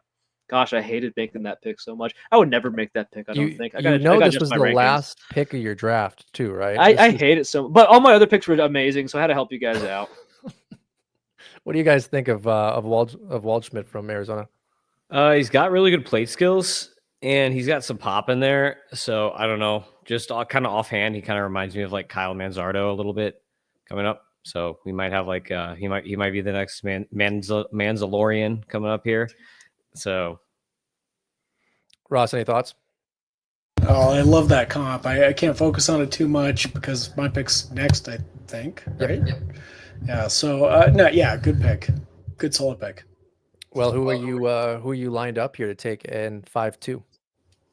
Okay, so I probably got some friends that are going to kill me for not going with Vance Honeycutt, but I'm going to go with Theo Gillen. Oh, I heard a groan. That was my guy. That was the other guy. That was the other guy. All right, so this is the next prep guy off the board. So, again, we're going projection, just trying to find somebody that's got some good skills that I think can be projected into a decent pro. Pretty good hit tool. We'll see how it translates. I like that. He did get a little exposure in the minor leagues. Not great results, but showed pretty good plate discipline in a very small sample, so I'm not too concerned about that. Yeah, that's a great pick. Again, development, right? Like we got to see what he's going to do this year, but I think he could be a name that a lot of people may have just slept on. Well, there are a few people in the industry that have him top 6, top 7 of this entire class, which I think is aggressive, but everyone's entitled to their own opinion. But fantastic pick there, Ross. Tim, any words on Gillen before you go ahead and make your pick?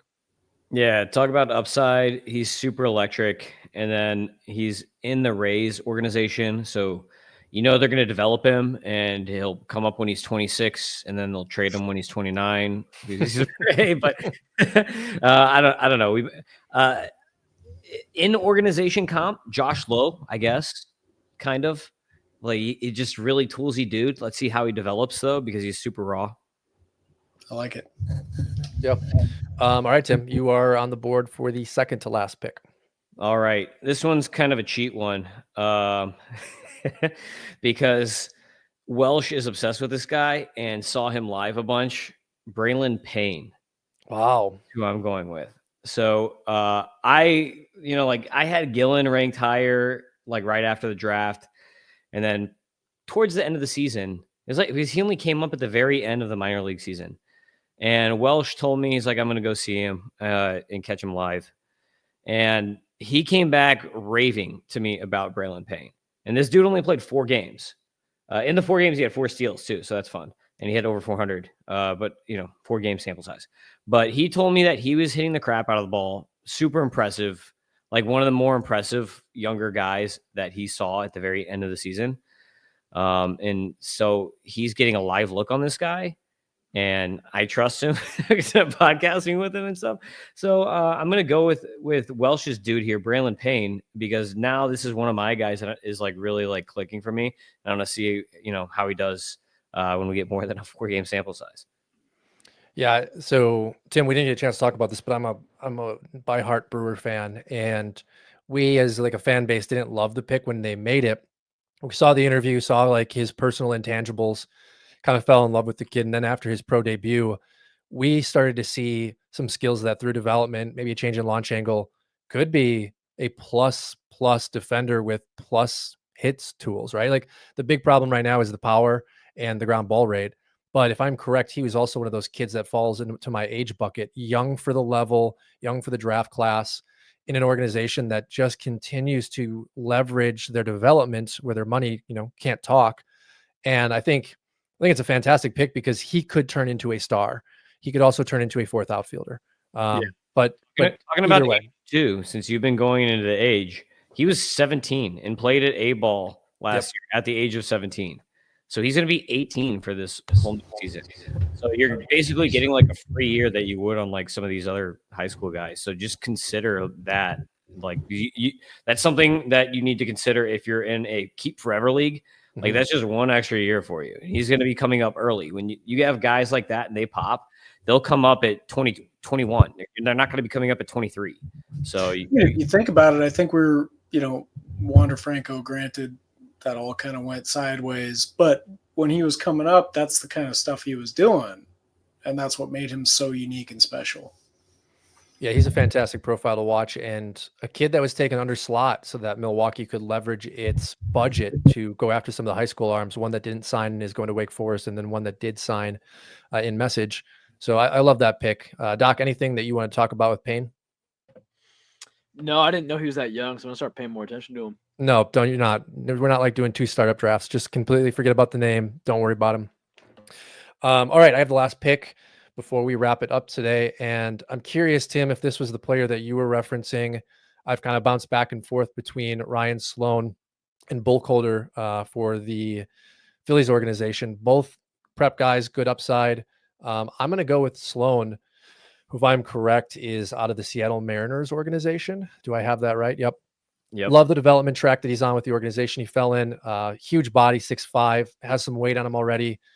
Young. So, we have to watch what happens. Control will be the number 1 issue, but big takeaway for me is he has with a pipeline grade of a 60 changeup, 55 slider, 60 fastball. And I like a kid automatically that can have that 3rd pitch right off the bat, changeup being the 2nd pitch to the slider.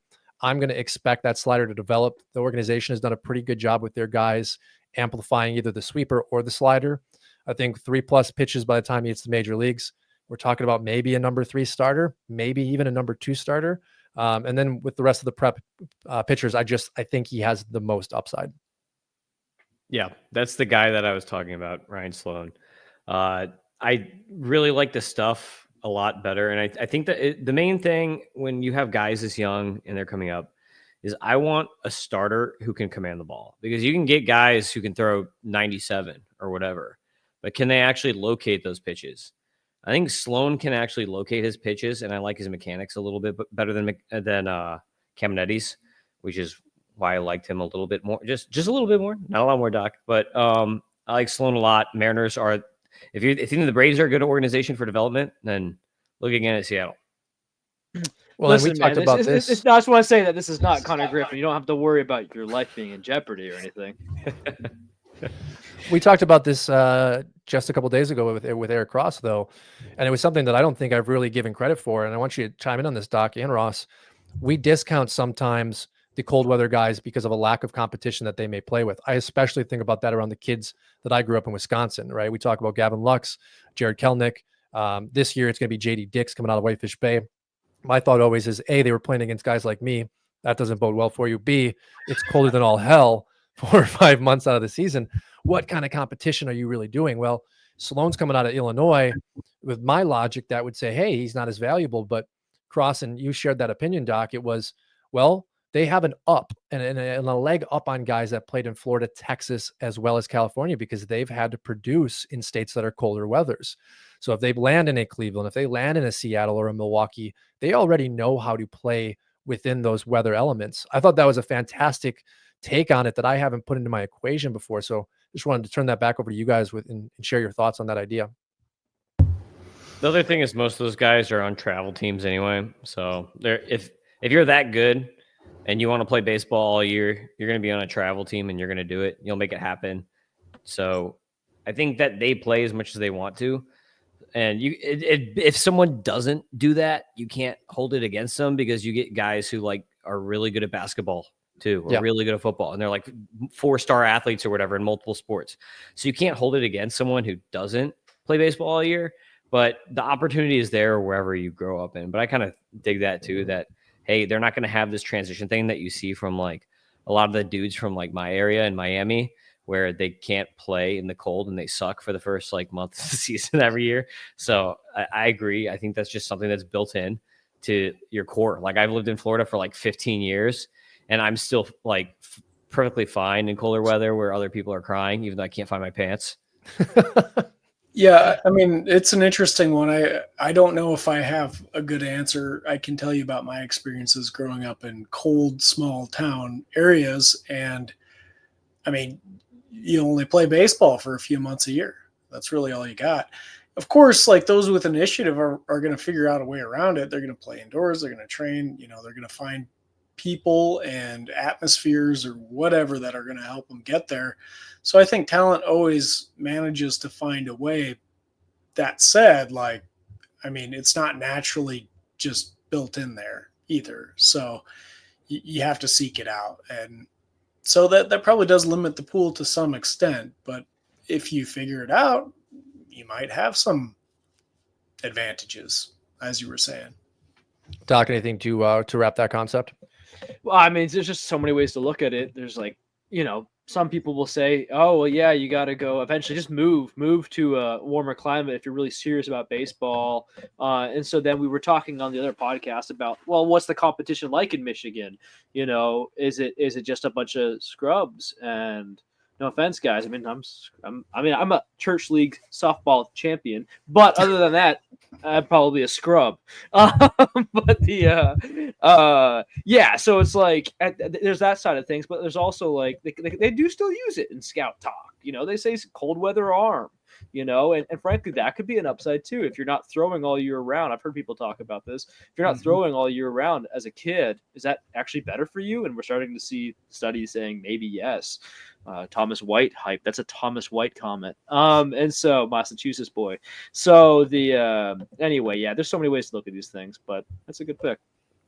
So we're at hour 45 today, gentlemen. Is there anything else, any other players that you guys wanted to hit on rapid fire real quick? Just list off some names, maybe sleepers that you like or guys that you'd like to touch on down the road, or we can follow maybe on your social media accounts. Okay, I've got some real quick thoughts, and this is real basic. Roki Sasaki went number 1. We didn't have any other international signings. And I mean, that's full projection there, but there's some interesting talent there that, probably deserves talk in the top 10. Look at the best players in the league, and they came out of that pool. So I don't That's a know. good point. There's something to think there. You've got guys like Brillian Payne, Andrew Salas. You got all sorts of names in there that are very talented. De Jesus Gonzalez was high on my list. Yeah. I like Jorger Bautista. And then we got Salas, another Salas. Can't go wrong with more Salases, right? That's right. Tim, do you have anything that you wanted to say about Gonzalez? Because this sounds really stupid, and I'm joking here, of course, but I don't like dual last names. I've taken him in a few FYPDs that have happened already, just based off where he's fallen, and I've actually taken him, I think, before pick 20, but my opinion has changed. Any thoughts on Gonzalez? International hype videos are always hard to scout from because obviously it's all their best stuff and you don't see them like falling on their face or whatever. But the dude looks really electric. He's got a nice swing, very high upside, like very, very toolsy, very smooth. And like, that's like when you're looking at a 16-year-old hype video that was shot in the DR, like that's all you can really look for, I guess. What about your list? Do you have any other guys that you just wanted to, fire their names out today? I had some of the kind of the standard guys, Slade Caldwell on here. Yesevich just sitting around, even though again, like Doc, I don't like the Jays for pitching development. They're pretty bad historically developing pitchers. I have on here James Tibbs and Kellen Lindsay, a couple interesting names. And then one guy I like is Brody Brecht. I actually like him long term to be like the closer for the Rockies. So it's his stuff is insane, and they have some nice guys coming up that can start. And I think that Brecht's best use would be to like throw him the pen, try to make him Ben Joyce like right away. Just throw him in the pen now. And you're the Rockies, why not? Yeah, I've heard his movement works really well with what happens at Coors. And gosh, I knew there was something that I'd heard about Condon earlier that was actually like helping him. And at the very end of this podcast where no one's listening anymore about Condon, at least, so apparently he has a hard time against breaking stuff. And well, what happens at Coors? That stuff gets negated. And so that's a huge plus for Condon an hour later. But with Brecht, like his stuff, I've heard Skeen's comps in terms of stuff to Brecht. So that's a great pick. Great. Yeah, that's a fantastic one. The only one I have is Brennan Tunick, LA Dodgers. He's a deep late sleeper. I think you can probably get him 4th, 5th round most drafts. Swing's beautiful. Swing is absolutely gorgeous. One of the best swings I've seen from a prep player ever. Doc, who you got? I got a couple for you real quick. Luke Dickerson and Caleb Bonham.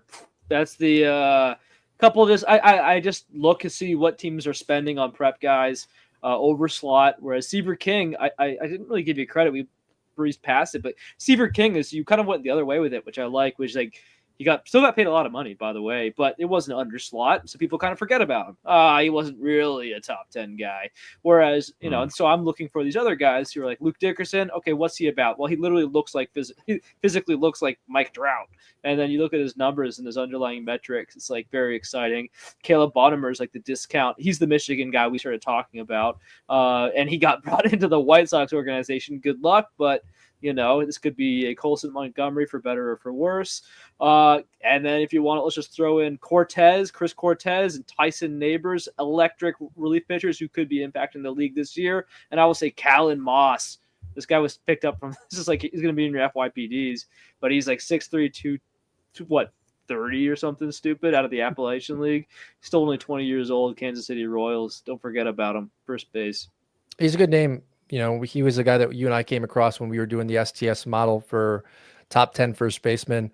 We have 2 leagues we're constructing right now, which we will not allow in-season pickups. They will go into the next year's FYPD. If any of you that are listening have similar structures, Moss was a guy that Doc was able to grab either 4th or 5th round, maybe even 6th. It's hard to keep track of these days. He'll be available in any FYPD because he just got signed. Yeah, and should be available for pickups as well. But he's a credit to the model. We fell in love with him. We didn't know anything about him when we went into that model ranking, and we spent a good amount of time breaking him down. And Chris Clegg had some nice things to say. Tim, are you actually familiar with Kellen Moss? Only a little bit. Only a little bit. He's nice. He's definitely a guy I think in shallower leagues to keep a flag on in the Fantrax leagues, right? Keep on the scout team, but a guy we like a lot. But we have kind of hit our max for time today, guys. Anything else before we want to say goodbye? That is a resounding no. Fantastic. No, Tim, what do you got? I'll just take the 10 seconds to hype my stuff. You can Hype your find me stuff, dude. on the Twitter, X, whatever, at Fantasy Aceball. And if you want to follow me on the X. And also on YouTube, I have some scouting stuff on there if you want to see some scouting videos and stuff like that. And I also do my podcast in live form on the YouTube. That's just my name, the Tim Kanak, Kanak. Yes, my name is a palindrome. Race car, right? All right. And then my writing is over on Fantasy Pros, and you can catch my podcast, the Fantasy Aceball Podcast, usually like once a week. I didn't even know we had a YouTube channel full of scouting, dude. Yeah, you gotta hype that more. We should have started the podcast. No. You were talking one time about Thomas White, and I sent you. I added my video. Yeah, you did. When You're Matthews pitch against Thomas White, and I've got that video on there. So I definitely watched that too. Yeah, I have one. Chen Wei Lin has tons of views on it, like thousands and thousands and thousands. Is that the Dodgers pitcher? No, Cardinals. Okay. He throws like 101, and he was spent the whole year at A-ball for whatever reason, even though he's like 21 or 22. And I had a Tiger scout telling me that he thinks that his stuff is just as good as Yuri Prez's, and he has no idea why he's not in like double or triple A. And I just looked at him and said, Cardinals. Doc loves to hear that. That's interesting. Ross, yeah, I don't want to put you on the spot.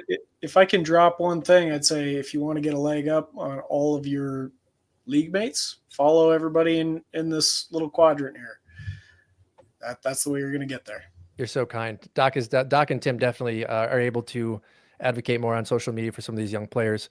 I don't want to put you on the spot, Ross, but is there any news or anything upcoming with Scout the Statline that, as subscribers or fans, we should listen to? Oh, there is so much coming up. Yeah, we've got some really big changes this offseason. Some I can talk about, some I can't talk about. What I can talk about is we're currently going through a website rebuild. So once that's released, that's a huge deal for anyone, for subscribers, non-subscribers, anyone. Full end-to-end automation, which we've suffered at a little bit. And if you've gone through the subscription component of our site, you may have experienced that. So we're fixing all that. In the past, there's been a lot of like manual work on like my end to try to get the new data updated every single day. It's a lot of work. We are going to have that fully automated. So it's just going to be there, reliable as early as we can every single day, which is huge. So there's a couple of really big changes. We're always trying to push things forward as much as we can, and stay tuned for the other news. I love that. Doc, take us out. Well, thank you everyone for showing up here today. It's a good time. And as always, I'm your Huckleberry. Take care, guys.